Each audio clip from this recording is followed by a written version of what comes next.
Hey there guys, welcome back for another Warhammer Imperium magazine review. This week taking a look at issue 6 of the magazine, and with this we get another pot of paint, this time Abaddon Black, which is always handy, and I can guarantee we will probably get another pot of this at some point later in the collection, just because it's one of those colours that you'll get a couple of pots of, the Crag Blue and maybe Retributor Armour being the others, and maybe Corvax White. So yeah, pot of Abaddon Black and some aggressors. Now these are the push fit aggressors that came in a previous box set. I don't think we can get them anywhere else. The retail versions are a multi-part glue kit, and they come with a couple of weapon options of, I think it's Storm Bolters or the Flamer. With these guys we only get them as the Flamers. So yeah, I've got a conversion video where I will be turning these into Space Marine Terminators. Not these ones. I've bought another issue to make them Space Marine Terminators in Primaris form, so do check that out. I'll put a link up in the corner there for that. These guys, however, I will be painting as Dark Angels, so you can check out the painting video for these guys up in the corner there as well. And obviously for these guys we get 3 bases. So taking a look at the magazine, Primaris aggressors, fire-spewing titans. Clad in bulky Gravis armour, aggressors can soak up all but the heaviest of enemy fire. Though this added protection slows them down, aggressors advance relentlessly, unleashing waves of fire from their flamestorm gauntlets to reduce their foes to smoking piles of ash. So they got the Gravis armour, which, as I said, makes a great Primaris conversion or Primaris equivalent to Terminators. So I'll be converting them into Terminators. They get their Flamestorm gauntlets. These weapons spit searing gouts of flame and crush enemies in melee combat. So obviously they've got a good grip on them. And you know, there's nothing like a good firm grip on your enemy, on his throat, I mean. Yep, on your enemy's throat to kill him. They are fire support, so the emblem on the side of them will have a different emblem to the assault intercessors that we had. Again, depending on the chapter it will vary. For Ultramarines they have this upward triangle, and assault intercessors, I think they have the upward arrow, if I'm right. Dark Angels, it's actually a different symbol. So yeah, they also get ancient relics. Relics of the fallen are borne by many Ultramarines. They serve to inspire Space Marines in battle. Then we've got the Boltstorm gauntlets. Aggressors can also be armed with these weapons, which fire volleys of explosive bolts, and as I said, we don't get the version that has these or the Fragstorm grenade launcher. So Boltstorm gauntlets are paired with this heavy weapon, providing extra firepower. So unfortunately we don't get these weapon options. What might be nice if you run these in squads of 6 is to have these guys get two issues of these. I don't think you can cross convert them, you know, have 3 of this and 3 of this. They all have to have the same loadout, but either run a set of 6 of this or a unit of 3 of these and go and buy the full, you know, the proper box set, and run a set of 3 Boltstorm gauntlets as well. Then we've got the battle record for them, so we've got the squad name, then we've got the name for the 3 warriors there, the sergeant plus 2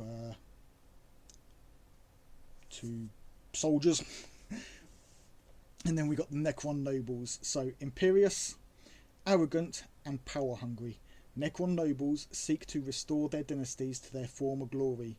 They lead the Necron phalanxes to war, directing vast armies of mindless Necron warriors and canoptek constructs who follow their orders without question. So as we saw in the previous video, Necrons, they have this hierarchy, and the way it typically goes is the higher up the hierarchy you are, the more of your memories and your soul you have. You aren't just a mindless robot at the top. That's typically anything from the warriors downwards. I don't think all the vehicles were once living beings. I think the vehicles are vehicles, except for the canoptek stuff. Anything that is canoptek is typically what's left of a Necron. Basically his memory is taken away and his soul just does as it's told, basically. Then we've got the nobles at war. So we've got fair ones are the rulers of Necron dynasties. Though they often rely on their royal court to command the bulk of their legions, they are legendary generals and deadly warriors. When a fair one takes to the battlefield, underlings redouble their efforts and foes tremble before their magnificence. Now, I'm probably wrong, but I don't know if there are any fair one models that we get. I know we get overlords and lords, and I know we get royal wardens, but fair ones I cannot remember. So unless we're supposed to kit bash our own fair ones, I don't think we get them, unless there's some sort of option upgrade within the codex. But yeah. Then we've got the how to build the aggressors. Now there are 3 of them. We've got the soldier, aggressor A and aggressor B, so do make sure that you are using the correct numbered parts for whoever it is you're building. But as a general rule, you've got parts 1 to 10 are for aggressor A, parts 11 to 15, 16, so 11 to 16 are for the sergeant. Oh, 19, sorry, so we've got 20. So 11 to 20 are for the sergeant, and then the remaining parts, 21 to 30 are for the aggressor B, and then we've got these little pieces of just some rubble that goes in the other hole on the base, 32, 31 and 33, although I'm pretty sure you could swap them out however you want, but follow the instructions, can't go wrong. Right, then we've got painting the Primaris aggressors. So again, if you're doing Ultramarines, you will be following the guide in here. If you are interested in painting Dark Angels and would like to see how I paint them, check out the video up here, and that will show you how I paint the aggressors this week in Dark Angels. Then obviously we're using our lead belcher, our new Abaddon black, for painting all of the black areas. Personally, I like to use black under my metallics, so base them with the black and then do the metallics over the top. I find it gives a much better look to the metallic rather than painting it straight over. White. Grey isn't too bad, and I know they are telling you guys to paint straight onto the plastic. There's nothing wrong with that, but priming your models is generally better. But if you're not priming, then don't worry too much. Right, so we've then got the playthrough. Reinforcements in the form of a trio of aggressors have forced their way into the Necron facility to relieve their beleaguered brothers. Now, I'm sensing a bit of a theme here between the start of this and the start of Mortal Realms. Now, Mortal Realms, they were trying to get into a tomb and wake something up down there, or stop something from awakening. I can't remember what it was now. And here we have a similar thing. The tomb of the Necrons is starting to wake up, and the Space Marines are trying to stop it.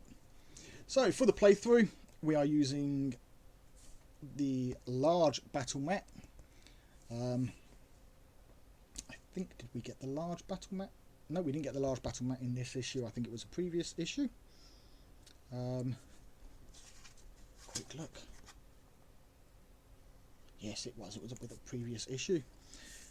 So yeah, we got the large battle mat, and we're using 3 Scorpec destroyers and the Royal Warden, and 3 Primaris aggressors. You can see how I play this up in the corner there, and I hope you are enjoying the playthroughs or the battle reports. If you are, be sure to like them videos, because I will be basing future videos, or as whether or not I do future videos for those, depending on the number of likes that those videos get. So if you're enjoying them, hit the like button on them videos, and I will continue to do them. So in this one we are going to learn about range and living metal. Oh, so a Necron ability, living metal, means that at the start of each of its turns these models get a wound back. Now the Royal Warden is 4 wounds and the destroyers are 3 wounds. You can't go above this, so if you're already at these wounds, the start of your next turn you don't gain anything. It's only wounds that you have lost. So for example, if your Royal Warden is on 2 wounds, at the start of his next turn he'll go up to 3 wounds. It's not all the way to the top, it's 1 wound back. So if he doesn't lose a wound again, then the following turn he'll go back up to 4, and then if he loses a wound he'll go back down to 3, and then back up to 4 on the beginning of his turn again. So they are very tough to kill. It's one of the things I like about Necrons, is that they have this living metal ability. Means they essentially, you have to try and take them out in 1 or 2 rounds, otherwise they're just going to keep regenerating and pushing on through. So we got the Necrons against the aggressors.